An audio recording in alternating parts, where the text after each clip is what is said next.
Hello everyone. Before we start, make sure to like and subscribe to the channel and leave a comment with where you're from and what time you're watching. That way, YouTube will keep showing you stories just like this one. There are some stories that don't belong in history books. They're too raw, too twisted, too unsettling for polite conversation. And yet, when you stumble across them, like a faded photograph buried in a family attic, they refuse to let you go. Tonight, we unearth one of those forbidden stories. A girl born into a family so tangled she was forced into a role no child should ever bear. She became her mother's mother. The tale begins in the rural hollows of America, where poverty clings like a second skin and isolation breeds secrets the outside world never sees. Here, in a town that has almost erased itself from memory, a girl grew up in a house where the rules of kinship twisted until they snapped. Neighbors whispered, but no one spoke openly. Everyone knew something was wrong, but silence was safer than truth. The girl's name has been lost, or perhaps deliberately buried.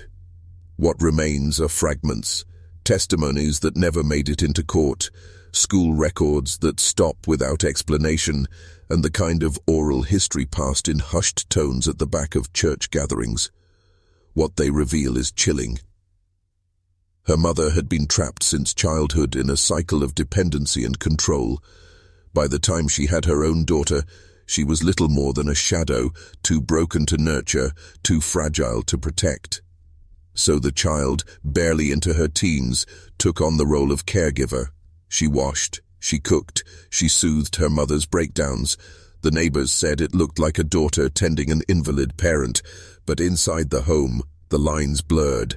This girl wasn't just a caretaker, she was forced to step into the role of mother, not just for her own mom, but for the entire family line.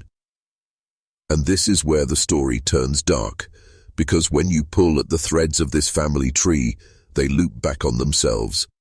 Cousins were fathers, uncles were brothers. Generations of secrecy had produced a legacy of children who didn't know where their bloodline ended or began. This girl, still a child herself, became the stabilizing force in a household collapsing under its own twisted history, but the more she tried to hold it together, the more she was dragged into the very darkness she was trying to escape. The deeper you look, the harder it is to separate myth from fact. That's how these kinds of stories survive, not in headlines but in fragments, a police report scribbled in pencil, a nurse's offhand remark in a rural clinic, or a line in a diary that no one was supposed to read. All of them suggest the same truth. This girl's life was never her own. She was born into a world already poisoned, carrying the weight of generations that had chosen silence over salvation. From the outside, the family appeared poor, eccentric, maybe just unlucky. But inside the house, reality warped. The mother, who should have been the source of guidance, was described as fragile, dependent, and at times almost childlike herself. The daughter filled that vacuum. Witnesses recall how she would walk her mother to church, carrying her handbag like a little wife. She signed papers for her, handled money, even spoke to doctors as though she were the parent. In every sense that mattered, she had become her mother's mother. But the true horror wasn't just the role reversal, it was the bloodline. In isolated corners of America, far from the eyes of cities and institutions, inbreeding wasn't just a rumor, it was a reality.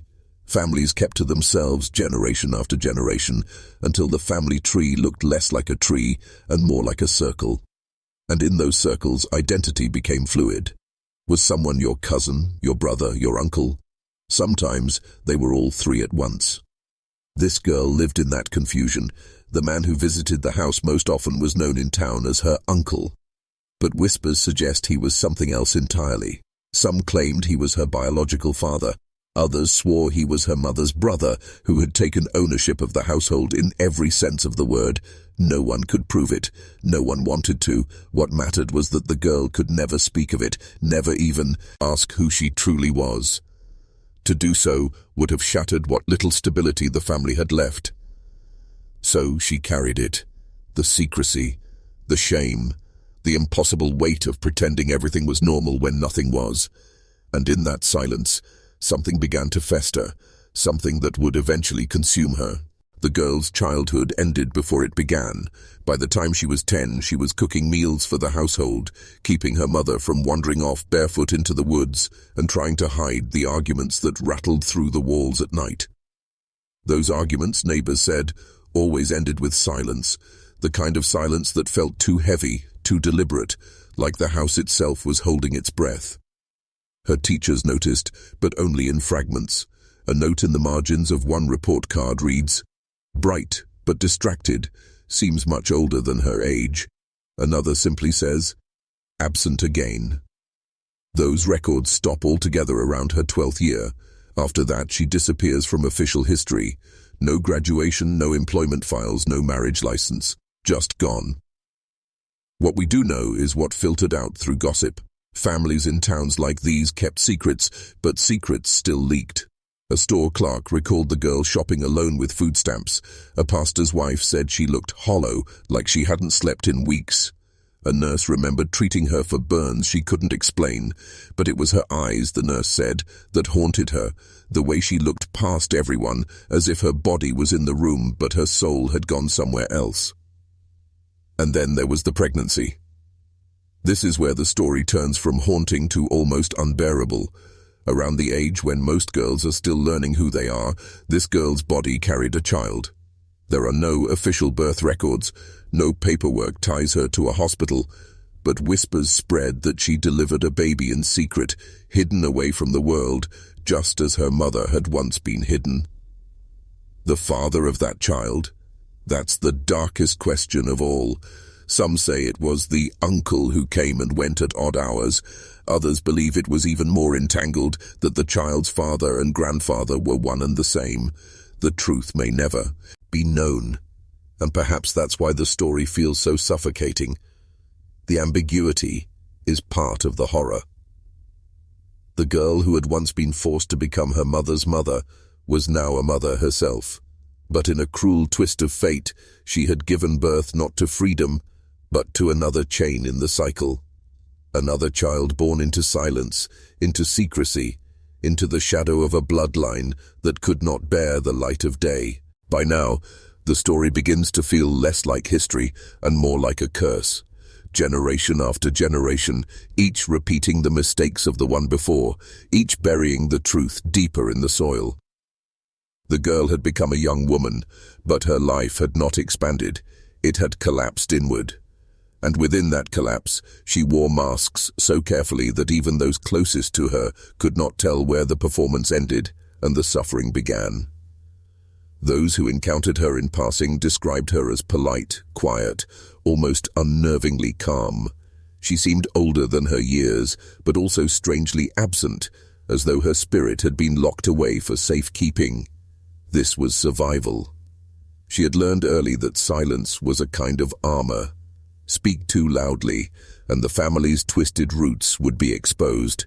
Stay quiet, and maybe, just maybe, the outside world would never ask the questions she couldn't answer.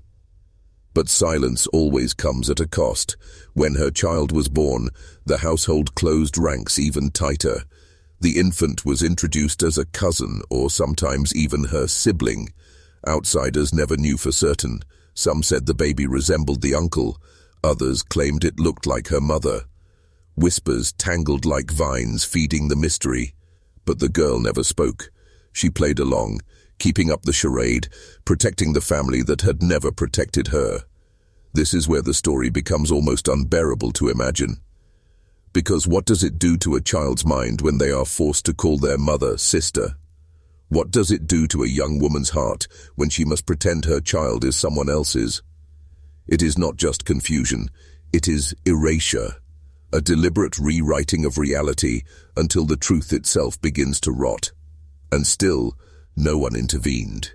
The neighbors knew, the church suspected, the clinic staff whispered, but none of them stepped forward. Perhaps they thought it wasn't their place, perhaps they feared retaliation, or perhaps deep down they knew that some wounds are so deeply embedded in a family's roots that no outsider can ever pull them free. The young woman who had once been a girl caring for her own mother now carried both roles, daughter and mother, sister and parent, victim and protector. In her silence, she was everything and nothing all at once. If you're still watching, you're already braver than most. Tell us in the comments, what would you have done if this was your bloodline? Would you have run, or would you have kept the silence like everyone else? Because here is where the story descends into its most disturbing chapter. The young woman who had been forced into motherhood too soon now found herself living two lives. In public, she was the dutiful daughter, caring for her fragile mother. Behind closed doors, she was a mother herself, raising a child who, depending on who you asked, was her son, her brother, her cousin, or all three. What strikes historians most about cases like these is not just the tangled family lines, but the psychological toll.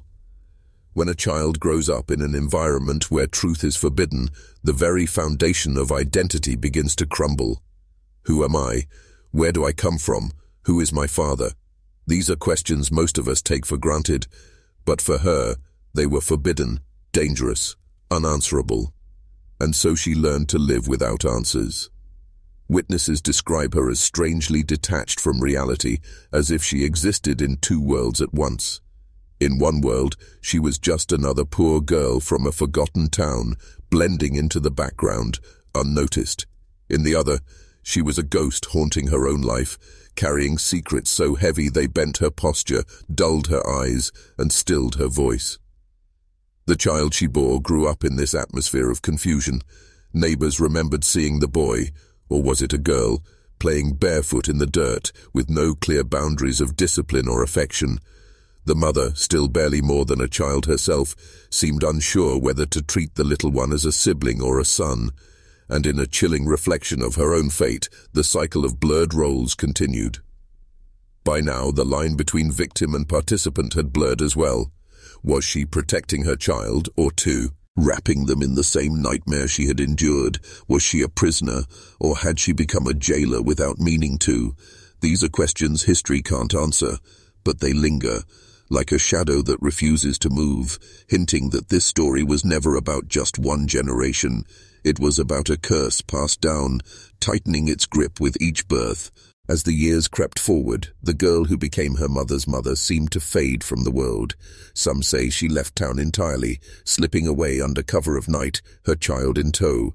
Others insist she never made it past the county line, that she stayed hidden in plain sight, swallowed by the same small roads and broken houses where she was born.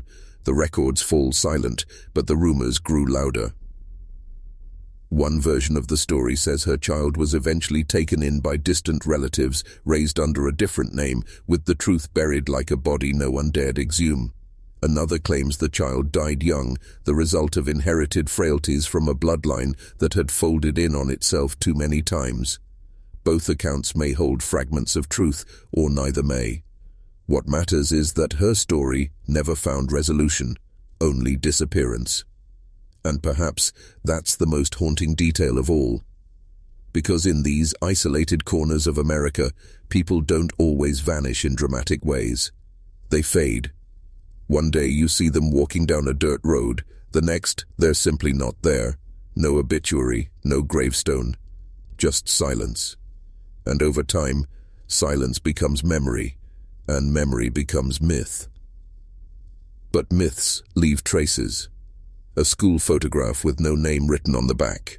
A neighbor's testimony whispered decades later, long after the fear has passed. A single line in a county ledger, house condemned, property seized. These fragments are all that remain of her life, scattered like ashes across the archives of forgotten towns. What we do know is this: she was never meant to survive. The system had no place for girls like her, trapped in cycles of incest, poverty, and silence. No teacher could save her. No doctor could rescue her. No lawmaker ever wrote a bill for children who are forced to become their own mothers' mothers, and so she slipped into history's blind spot, carried only by whispers, and the uneasy feeling that somewhere, right now, another story just like hers is happening again. Because history doesn't just live in books, it lives in blood. And blood remembers even when names are erased. Some stories end with answers, this one ends with questions. Who was she really? A daughter, a sister, a mother, or all of these tangled together in ways that language can barely hold? The girl who became her mother's mother is not remembered by name, but by shadow. A shadow cast long across the hills of America, a reminder of what happens when silence is chosen over truth. And maybe that's the point. Families like hers are not supposed to be remembered. Their stories are scrubbed from newspapers, whispered away in church pews, and dismissed as backwoods rumors. But forgetting doesn't erase suffering, it only ensures that it repeats. Generation after generation, the curse coils tighter until someone brave enough decides to speak. What lingers most is not just the horror of incest or the tragedy of poverty, but the unbearable loneliness. Imagine carrying secrets so twisted you can't even form the words aloud.